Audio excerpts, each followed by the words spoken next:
Good morning, everybody. Welcome back. Nice to be back with you all. New week. Happy Tuesday. We're in Dublin. We're doing some Ryanair ops this morning. We're going over to, plan is going to be Dublin, Stansted, back to Dublin. Then, if there's time, we'll head over for one last leg to Edinburgh. And that should be us for the day. That should be a nice little day's work. Good news, Ryan. Your the VMR file's working, so I can see you in a 777 this morning, which is cool. Mind you, good luck getting out of that parking space intact. You're looking rather big there. Morning, Joanna. Who else have we got in? We've got Zachary.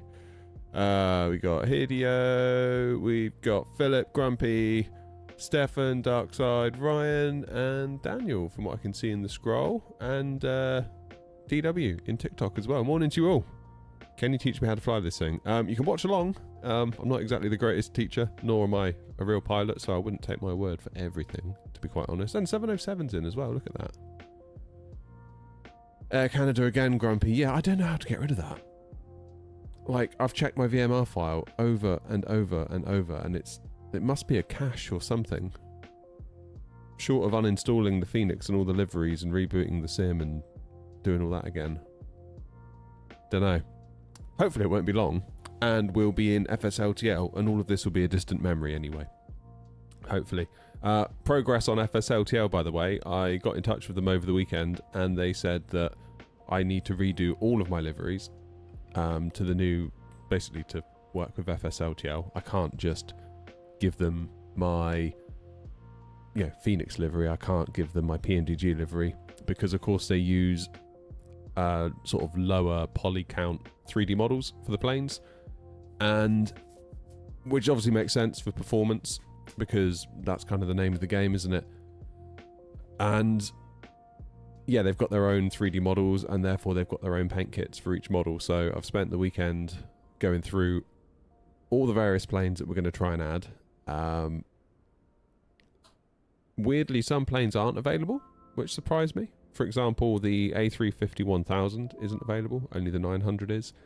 There's no A340 at this time, although there are A340s in FSLTL. There just isn't a paint kit for people like me to use, which is weird. But maybe that'll come in time. The AnyBuilds one is still quite new after all, I suppose. So the plan is to get the A320, 1921, and the 2021 Neos, so then we're ready for the Phoenix Neos as well. That'd be good. 737-800, 777 freighter, 777-200 and 300, and obviously LR and ERs of the 200. A350-900, and I think that's it. That's the plan. That is the plan. So I've done all the painting work. I've bundled them up into livery packages, and the next step is to test it to A, see if it works and appears at all, and B, if it looks decent. Like, if I messed it up, is it going to be all misaligned? It shouldn't be, if I've understood the paint kit correctly, but this is me we're talking about. So that's all good fun. That's all happening. Stay tuned for more details. I will update you as we go, but I can't wait to be in FSLTL. That would just be such a cool moment, being in FSLTL. It's like we're in the sim. We're actually in the sim, you know. That'd be so cool. Joseph, good morning. Good morning to you all. Right. We better get the plane fired up, haven't we? We'd better get the plane fired up. So emergency lights, battery, take some external power, get the navs on. I've got hiccups. Oh dear. Do for the minute. Still running the 4080. Can I share the link for the livery for Ryanair? It's just in the operations centre from PMDG. That's all it is. I haven't really gone anywhere to get it. Just PMDG gave it to me as part of the plane. Right, call sign today. Ryanair 232, because of course it is. Dublin to Stansted. Cost index of 80. Alternate EBOS. Where's EBOS? I don't know where EBOS is.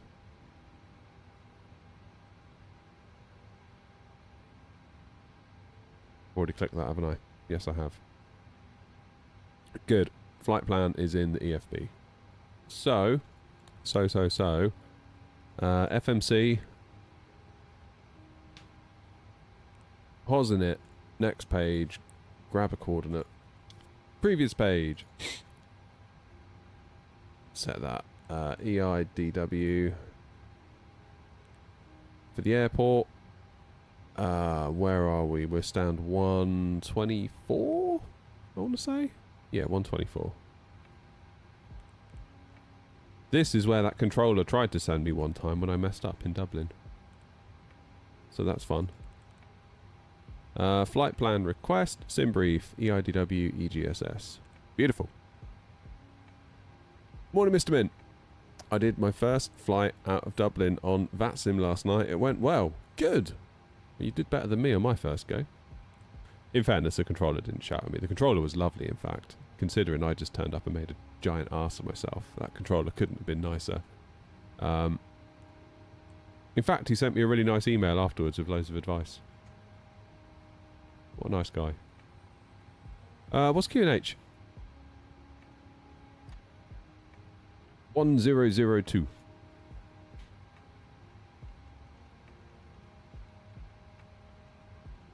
I feel like there's a weird acceleration going on with these dials, and I don't like it. I wish they would behave more like these dials. I feel like I can never scroll to where I want to scroll to. It's either too slow or then it speeds up. It's a bit of a mess. 122 decimal 8.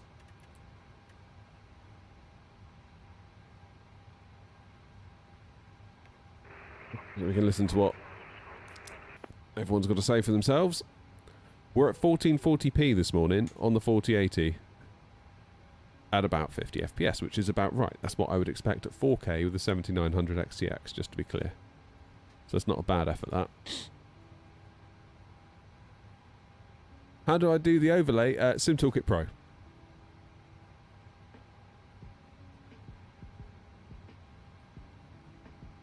Morning, Michael. Morning, Amazing Jet. eBoss sounds like Belgium somewhere, doesn't it? EB, but where's the OS?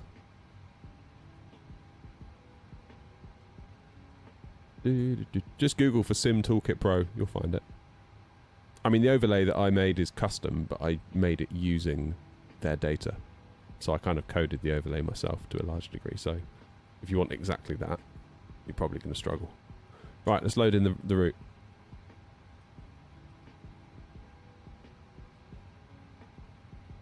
Where's my notepad? I need a new notepad. Ostend. That makes sense. Thank you, Joanna. Glad someone's on the ball. Oh, I can't wait to get into FSLTL.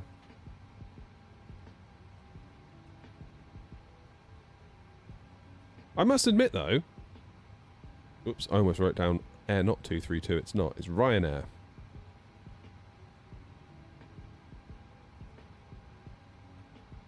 (232). Flight plan wise, let's have a look at charts. So we're out of Dublin on 28 right. On the Endec 3 Juliet.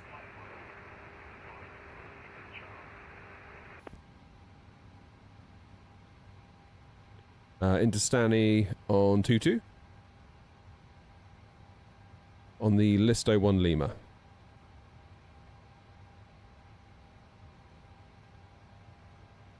Transition at Laurel. Someone having mic troubles there.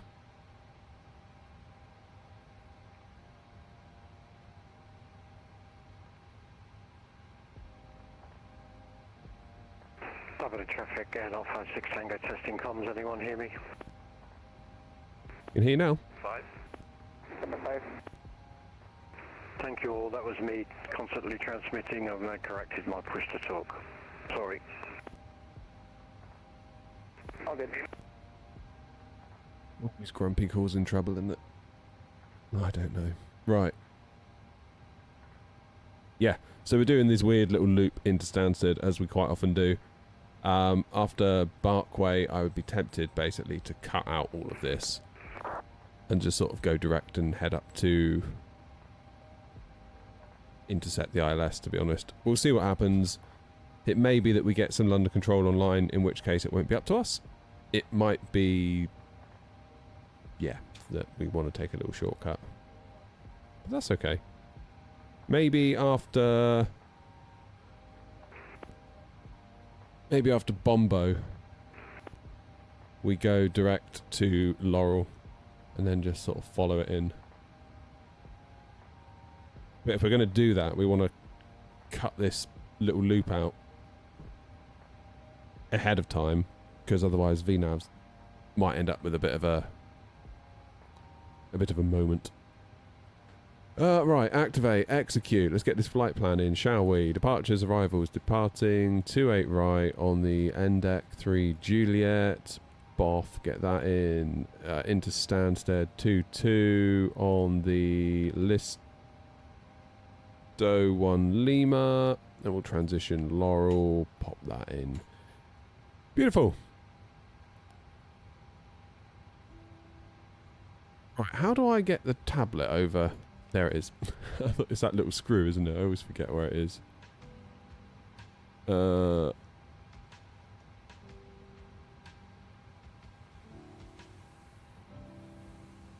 Okay, performance tool. Dublin. 28 right.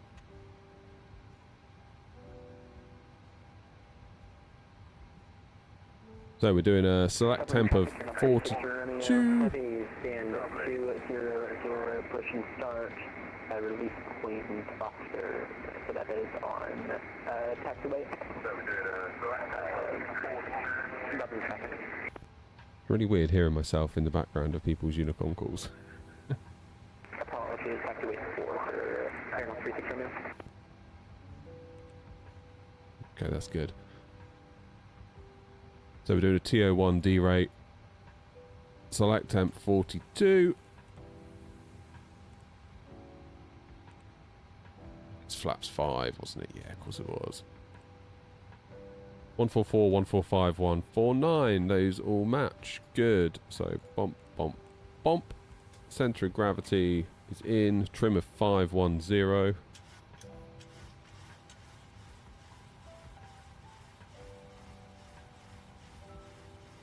Do I currently use TLSS? DLSS. I don't know, actually.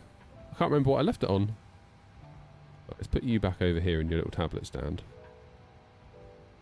How do we get you back over here? There you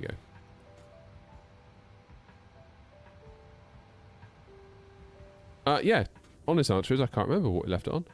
1440p TAA is what we're on at the moment. Someone recommended we try DLAA.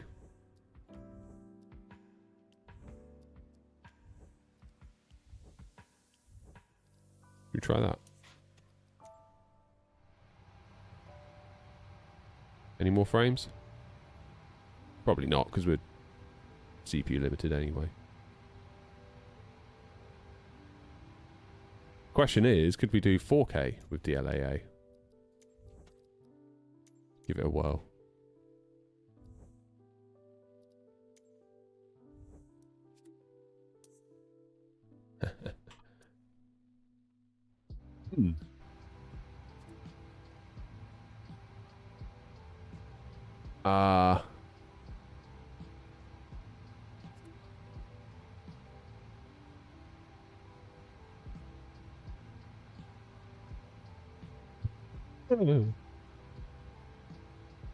Gonna go with no for that.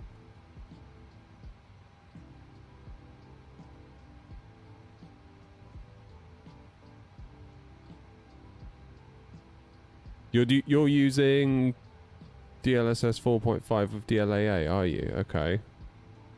What FPS are you getting out of interest? Because obviously I'm on a 4080 Super with the same CPU as you and RAM combo, near enough, and you're on a 5090. So if I'm seeing 35, 36, what are you seeing?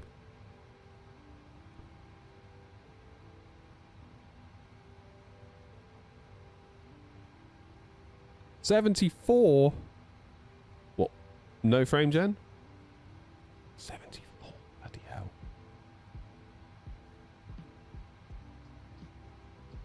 No frame gen. It's literally double, isn't it?